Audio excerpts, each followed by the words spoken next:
Inigo Urkulluk kanpainaren erdian jeltzaleen aldeko botoari bultzada emateko eskatu die jarraitzaileei.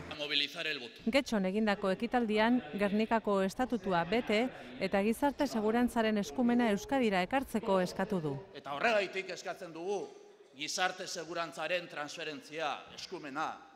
Pentsioak eta gizarte prestazioa bermatzeko gaur eta bihar ere bai. Bere ustez, horrek Euskadiri estatu izaera handiagoa emango dio, eta hori arazoa da PSE eta PP-rentzat.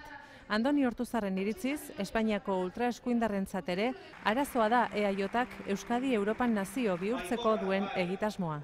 Que no han ido a manifestarse delante de una herriko taberna. Hispanidadearen egunean, Sabin etxean egin dute manifestazioa bertan dute arazoa eta. Su problema está en el PNV. Esan du baita ere, Patxi López berandu dabilela irtenbideak eskaini nahian, 3 urte terdi hauetan, albiste garrantzitsu bat egon den guztietan, Euskaditik kanpo egonda eta. Donostialdeko metroan ibili dira Patxi López hautagaia eta Alderdi Sozialistako alderdikideak. Inauguratu berri den azpiegiturak 7 minuturo eskaintzen du zerbitzua. Lópezek garraio moderno eta jasangarrien alde gobernu sozialistak egindako alegina azpimarratu du Intxaurrondon. Eta alderdi batzuk kontra izan arren, Donostialdeko metro aurrera doa eta hori Gipuzkoar guztientzat berri ona da. Hautagai sozialistak esan du, Bilduk ekintza guztiei ezetza eman arren, sozialistek herritarren onurako azpiegiturak bultzatzen jarraituko dutela. Denari, ezetz. Baina ez nahaztu. Gaur, Gipuzkoa egoera honetan badin badago, Eusko Alderdi Jeltzalearen laguntzari esker ere bada. Bildu bezain errudun egin du EAJ Gipuzkoak bizi duen geldialdiagatik. Ez da Bildu geldituko duen harresia izango. Alderantziz, pizkanaka, Bilduren pausuak jarraituko ditu. Independentziaren arloan egiten ari den bezala. Oionen Euskadiko Alderdi Popularreko lehendakari gaiak esan du Arabaren alde lan gehien egiten duen alderdia berea dela. Basagoitik esan duenez, Eusko Alderdi Jeltzalea botoak pilatu nahian dabil orain lurraldonetan independentziaren bidea jorratzeko behar dituelako ez kudeaketa on bat egiteko. Ez dira kudeaketarako botoak, baizik eta independentziarako eta berriro ere. Ibarretxerekin izan genituen liskarretan sartzeko. Basagoitik esan du ez dela liskarretan sartzeko unea, baizik eta krisialitik irtetekoa.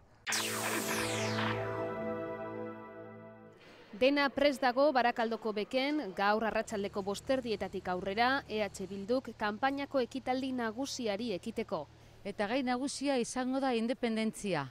Hemen areto honetan azaldu nahi dugu zergatik planteatzen dugun independentzia, nola lortuko dugun independentziarako bidea, eta horretarako bilduko gara Euskal Herri osoko ezkertiarrak eta independentistak. Amets Arzalluz, Antonio Álvarez Solís eta lehendakari gaia bera izango dira hizlariak, eta sorpresak eta ezusteak izango dira.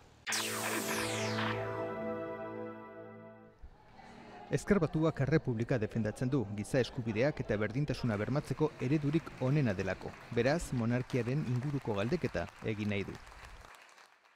Ezker Batuak monarkia desagertzea eskatzen du. Gure estatu ereduaren aldarrikapenean, erregeak eta bere familiak bizitzeko lan egin behar izango dute. UPyDko hautagaiak Laudioko Guardia Zibilaren kuartelean izan dira egindako lana eskertzeko. Zuzenbidezko estatua, demokrazia eta denon askatasuna defendatu dute. Defendatzen ari gea eta defendatzen ari dira momentu hauetan eta etorkizunean ere defendatuko dute.